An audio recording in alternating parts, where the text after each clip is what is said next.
Aujourd'hui, je vous propose mon retour, mon avis sur la duologie Podam, Les Lilas du Roi et Les Braises de la Reine d'Aude Ziegelmeyer, qui a été publiée aux éditions Gulfstream. Gulfstream, j'ai du mal à le dire. Gulfstream. Le 6 mars 2025 pour donc le premier tome Les Lilas du Roi et le 16 octobre 2025 pour le second tome Les Braises de la Reine. La duologie, notamment le tome 1, a bénéficié de pas mal de visibilité sur les réseaux sociaux et également d'une certaine hype. Pas de spoiler dans cette vidéo, ainsi si vous souhaitez ensuite aller découvrir, aller lire cette duologie, vous aurez toute la surprise d'en découvrir les retournements de situation de l'histoire. Petite parenthèse ici, j'ai eu pas mal de... J'ai eu quelques commentaires qui m'ont demandé donc la suite de mes reviews sur les chapitres donc de Shugo Chara Joël Joker. Ça va arriver, il faut que je prenne le temps de construire la vidéo, etc. Mais oui, la prochaine vidéo, ce sera donc sur Shugo Chara Joel Joker. Fin de la parenthèse, revenons au sujet du jour. La première chose que j'aimerais aborder, c'est bien sûr de vous parler de l'objet livre en lui-même. Puisque c'est vraiment la première chose qu'on voit lorsqu'on achète un livre, lorsqu'on l'a entre les mains. C'est vraiment la première impression qu'il peut nous faire.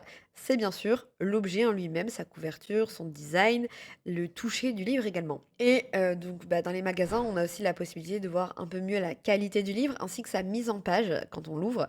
Et donc c'est un aspect qui est plutôt important à travailler. Et là, eh bien vraiment, Podam est un objet magnifique. Le roman est au format relié, mais avec une couverture qui reste quand même assez souple, avec alors j'ai pas le mot de vocabulaire de comment on appelle ce genre de couverture qui est relié mais très souple. En tout cas, il y a quelque chose d'assez agréable. Il y a un aspect aussi très velouré au toucher du livre et j'adore ce type de finition. De même, sur la couverture, des dorures ont été incorporées et on a un jaspage qui va très bien avec l'harmonie visuelle. Et dans le livre, eh bien, il y a également plusieurs illustrations. La mise en page est aérée avec un choix d'interlignes permettant un bon confort de lecture. Et le tome 1 est à 23 euros, le tome 2 à 24 euros. Franchement, niveau qualité-prix, eh bien, je suis très satisfaite de l'objet. Alors oui, on est d'accord, des livres à 23 à 24 euros, c'est un budget, on s'entend bien là-dessus, mais disons que pour moi, c'est une fourchette de prix qui est devenue un peu la norme de ce qui est pratiqué pour les relier maintenant. Foncez, enfin, au niveau de l'objet, il n'y a rien à redire, je trouve qu'il est très beau. Il y a l'objet livre en lui-même, mais il y a aussi son contenu. Et c'est aussi pour ça qu'on achète des livres. C'est pour le contenu quand même. Laissez-moi donc vous lire le résumé présent sur la quatrième de couverture du tome 1, donc Les Lilas du Roi, pour ceux et celles qui ne connaissent pas ou qui n'ont pas lu le livre. Si vous connaissez déjà le livre, je vous invite peut-être à sauter cette partie du résumé. Donc vous avez le timecode dans la barre d'infos, juste en dessous de la vidéo. Sinon, eh bien écoutez, laissez-moi vous lire le résumé. Au cœur du royaume du Roncevaux se cache le Palais d'Or, véritable écrin entouré d'une forêt surnaturelle. Il renferme les deux joyaux de son roi, un âne enchanté et la princesse Blanche d'Ivrée. Cloîtrée derrière les murs dorés qui l'ont vu naître, Blanche passe ses journées hantée par les souvenirs de sa défunte mère. Lorsque son père lui annonce son projet de se remarier à la suite du bal donné pour l'anniversaire de la jeune femme, celle-ci comprend qu'il a renoncé à faire d'elle son héritière. Le roi compte d'ailleurs profiter des festivités pour la présenter à Armand Mesley, le fils de sa plus grande rivale. Cette alliance pourrait empêcher la guerre qui s'annonce entre les deux royaumes. Blanche n'a que peu de temps si elle veut convaincre son père qu'elle est aussi sage que l'était sa mère, et donc digne de lui succéder. Elle ne voit ni la folie qui embrase les yeux de ce dernier, ni l'adoration qui illumine le regard de celui que la cour surnomme le fou du roi. Rattrapée par les effroyables secrets que dissimule le souverain, la princesse d'Ivrée est prête à tous les sacrifices pour échapper au piège implacable qui se referme sur elle, jusqu'à conclure un pacte magique. Or, dans une tour oubliée du palais, une fée enfermée depuis des années attend son heure, celle de la vengeance. Donc voilà pour le résumé de Podam qu'on peut lire donc sur la quatrième de couverture du tome 1, donc Les Lilas du Roi. Pas mal de choses sont intéressantes. La première, bon, j'adore les réécritures de contes. Et ce livre m'a interpellée notamment aussi par son titre, Podam, qui est bien entendu une référence au conte de fées Podane de Charles Perrault, qui a d'ailleurs eu une très belle adaptation française au cinéma de Jacques Demy avec Catherine Deneuve, sorti dans les années 70. Pour vous la faire courte, je vais revenir donc sur le conte de Peau d'âne, puisqu'il y a beaucoup de ponts, de parallèles entre le conte de Peau d'âne et donc le roman Peau d'âme de Aude Ziegelmeyer. Peau d'âne, c'est l'histoire donc d'une princesse forcée d'épouser son père. Elle va fuir son royaume en se cachant sous la peau d'un âne. Son déguisement la rend hostile aux yeux des gens jusqu'à sa rencontre avec le prince du pays voisin qui va malgré tout l'aimer. Et la fin sera joyeuse pour le couple une fois l'identité de la princesse dévoilée. Là, c'est grosso modo, je vous parle de Peau d'âne. Mais si vous lisez Peau d'âme, vous retrouverez donc des similitudes avec le conte de Peau d'âne. Avant de commencer ma lecture, moi personnellement, je ne connaissais pas vraiment le conte de Peau d'âne, enfin, je le connaissais sous de nom. C'est vrai que j'ai été surprise par certains thèmes abordés dans Peau d'âme. La duologie, donc d'Aude Ziegelmeyer, est aussi une réécriture avec une violence assez crue et détaillée pour le coup, sombre par moments. Au début du premier tome figure donc une note de l'éditeur pour mettre en garde le lecteur de la violence contenue dans le livre, avec la liste non exhaustive que le texte contient des meurtres, la mort d'animaux, des passages gore, et évoque aussi le thème du deuil. Cette liste, elle aurait pu être un peu plus détaillée à mon sens, notamment vis-à-vis de la violence psychologique, puisque moi je ne connaissais pas du coup le conte de Peau d'âne et j'avais dit pas de spoiler, mais là je me sens un petit peu obligée. Excusez-moi, vous pouvez passer de quelques dizaines de secondes, sinon voilà, je vais quand même dire quelque chose qui risque de vous spoiler un petit peu l'histoire.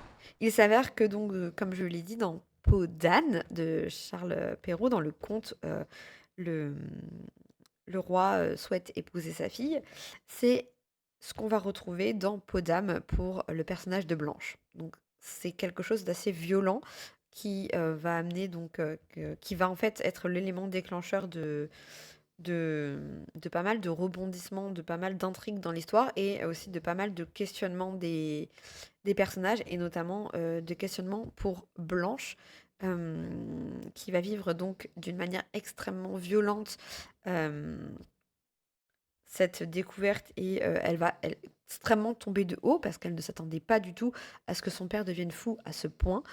Donc vraiment, enfin, je trouve que ça aurait mérité un avertissement dans les trigger warning en fait.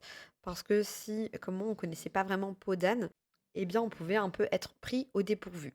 Dans le tome 2, donc bien sûr au début du texte, on va retrouver encore cette même note de l'éditeur pour mettre en garde le lecteur en expliquant que texte contient donc des scènes avec la même liste que j'ai citée précédemment, mais des ajouts sont quand même faits, comme par exemple on nous prévient qu'il y aura une tentative de V, du cannibalisme, non cité d'ailleurs dans la note d'éditeur du tome 1, mais qui pour moi vaut pour le tome 1, hein, qu'on s'entend bien là-dessus, et il aussi fait mention du thème de l'alcoolisme.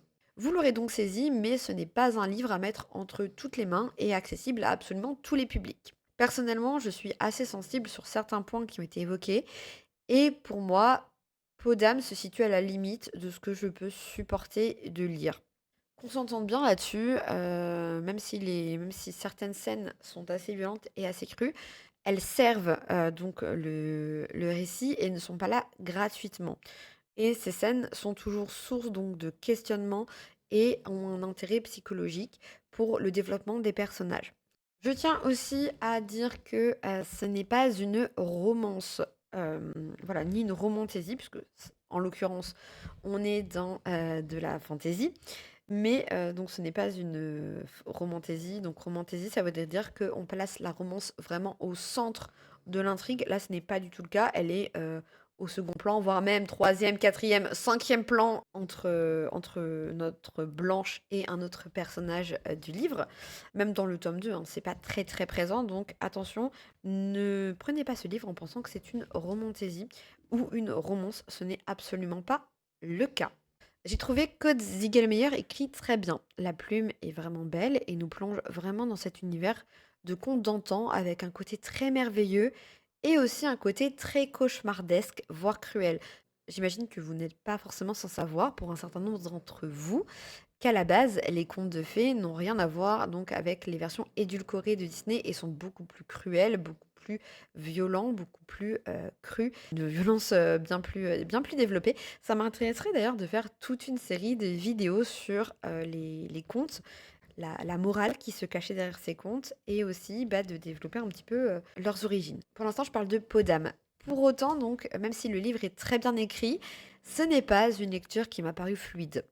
Et plusieurs éléments expliquent cela, comme le vocabulaire parfois employé par l'autrice, qui est des fois très soutenu ou qui fait appel à des mots assez anciens, donc on n'a pas forcément l'habitude de lire ou de voir, donc qui demande un certain temps d'arrêt, donc un petit process quand même du cerveau, ou encore le choix de la narration au travers de la psychologie de la protagoniste Blanche. On va suivre donc le cheminement de ses pensées, de son évolution, et par moments, j'ai trouvé que c'était assez répétitif. De la même manière, en fait, on va aussi avoir, comme je disais, donc un choix narratif qui est de s'ancrer dans la peau de Blanche, mais Blanche, en fait, va avoir une... En fait, on va avoir plusieurs personnages qui vont intervenir. Il n'y a pas uniquement Blanche, on va avoir aussi un autre personnage qui va être la Bête. Et la barrière entre Blanche, la Bête, c'est assez difficile de s'y retrouver. Donc moi, ça m'a un petit peu perdue aussi dans ma lecture.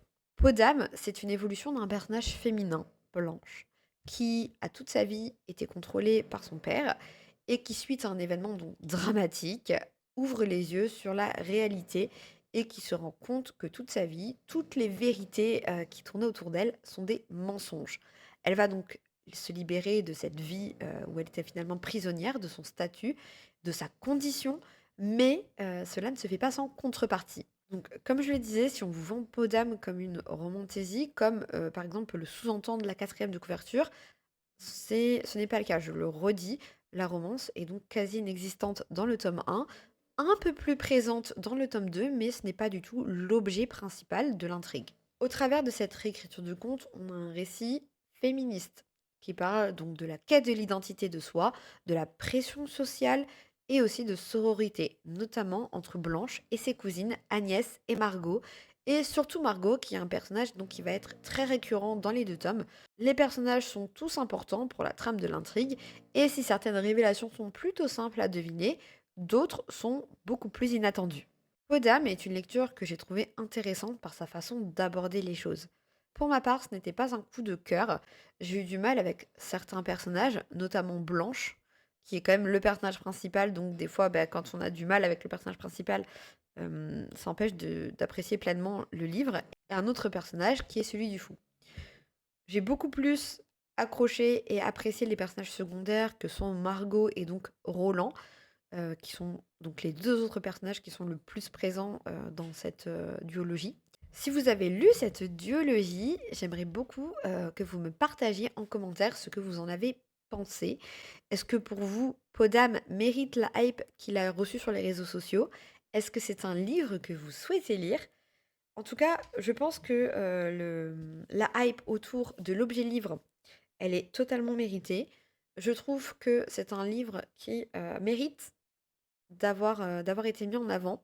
Par contre, voilà, c'est un livre à ne pas mettre entre toutes les mains. Ce n'est pas un livre fait pour tous les publics. Ce n'est pas un livre qui va être accessible à tous les âges. Mais en tout cas, c'est un livre que je suis très contente de posséder, d'avoir lu, parce que il était quand même très intéressant. La duologie était très intéressante. À savoir que l'univers de Podam va s'étayer puisque l'autrice Aude Ziegelmeyer va sortir donc en 2026 le tome 1.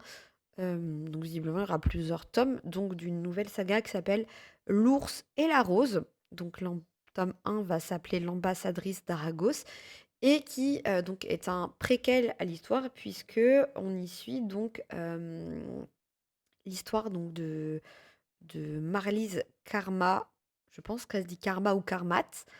Donc moi je vais dire Karma, donc de Marlise Karma, la mère de Blanche, et aussi donc l'histoire d'un autre personnage qui apparaît dans Podam qui s'appelle Isabelle Mesley. Donc voilà, donc si vous avez mis en tout cas l'univers de Podam, l'univers va s'étendre avec cette nouvelle saga de d'Aude Ziegelmeyer. Et moi je vous dis à très bientôt pour de nouvelles aventures magiques.